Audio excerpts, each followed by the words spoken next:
ورحمة الله وبركاته. أهلا بكم يا حبايبي في قناة عروسة في المطبخ. يا رب تكونوا بخير. النهاردة إن شاء الله هنقدم لكم طاجن مكرونة بالكبد والقوانص، وكمان هنعمل فاكهة شمام وخوخ. يا رب الأكل النهاردة يعجبكم. هنبدأ نقول المقادير. نقول بسم الله. معانا 3 أكياس من المكرونة الفرن، تقريبا الكيس نص كيلو، ومعانا 3 بصلات، 5 قرون من الفلفل، تقريبا كيلو طماطم، نص كيلو من الكبد والقوانص. طبعا كل حاجة مغسولة معانا كويس، ومعانا الكبد والقوانص اهي مغسولة، وبننقع القلب والقوانص في ربع ساعة في مية وليمون، ونرجع نشطفهم. وطبعا القلب بنفتحه كده الاول وبننضفه كويس زي ما شايفين معانا ازاي نضيفها ازاي معانا. والكبدة قبل ما نحطها على النار بنغسلها في مية وليمون ونرجع نشطفها كويس. معانا طاسة او حلة هنحط فيها القوانص ونسيبها بس 5 دقايق لحد لما الدهون ديت تسيح، وبعدين نحط عليها كوباية مية ونسيبها لحد لما القوانص تستوي، لان القوانص بتاخد سوا اكتر من الكبدة. فهنسويها كده الاول، يعني هتستوي كده معانا خالص. وبعد كده هنجيب الكبدة هنحطها جنبيها وهنسيبها برضو لحد لما تستوي كويس. وبعد كده هناخدهم هنحطهم في طبق وهنقطعهم صغير، لان التقطيع وهي مستوية بيكون اسهل. هنجيب معلقة زيت هنحطها في نفس الطاسة وهنحط عليها البصل، ونسيب البصلة لحد لما تصفر. هنكون قطعنا الكبد والقوانص هننزلها على البصلة، والفلفل بردك معانا هنكون قطعناه هننزلها عليهم وهنقلبهم. وهنحط التوابل بقى اللي انتي حباها. انا معايا هنا ربع تقريبا معلقة من القرفة، ونص معلقة صغيرة من الفلفل الاسود، ونص معلقة ملح.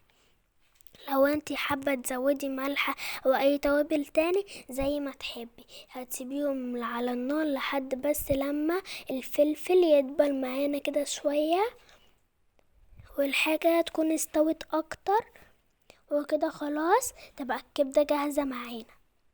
نبتدي نعمل المكرونة. هنسلق المكرونة وهنجيب حلة هنحط فيها مية ومعلقة ملح ومعلقة زيت، وهنحط فيها المكرونة تتسلق. طبعا المية هتكون غليت وبعدين تنزلي فيها المكرونة. ما تسويش المكرونة قوي لانها لسه هنحطها بردك في الفرن تستوي، فهتكون يعني ناية حاجة بسيطة. اول ما تستوي معانا خلاص كده هنصفيها في المصفى وهنشطفها بشويه ميه صغيرين. وفي نفس الحله في نفس الحله اللي عملنا فيها المكرونه هنحط معلقه زيت، والطماطم هنكون عصرناها في الخلاط هنحطها على الزيت، وهنحط عليها ملح وفلفل اسود، وهنسيبها بس لحد لما تتسبك. واول ما تتسبك خلاص كده هنطفي عليها.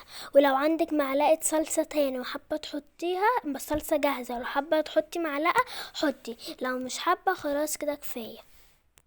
خلاص المكرونه جاهزه والصلصه والكبده وكل حاجه مستويه معانا. هنبتدي بقى اللي احنا نفضي المكرونه في الطاجن او في البايركس او اي اطباق بتدخل الفرن. هنحط بقى بس معلقة زيت في الطاجن وفي الاطباق، وهنبتدي اللي احنا نفضي المكرونة. وياريت المكرونة تفضيها وهي لسه سخنة، لان لما بتقعد شوية بتمسك في بعض.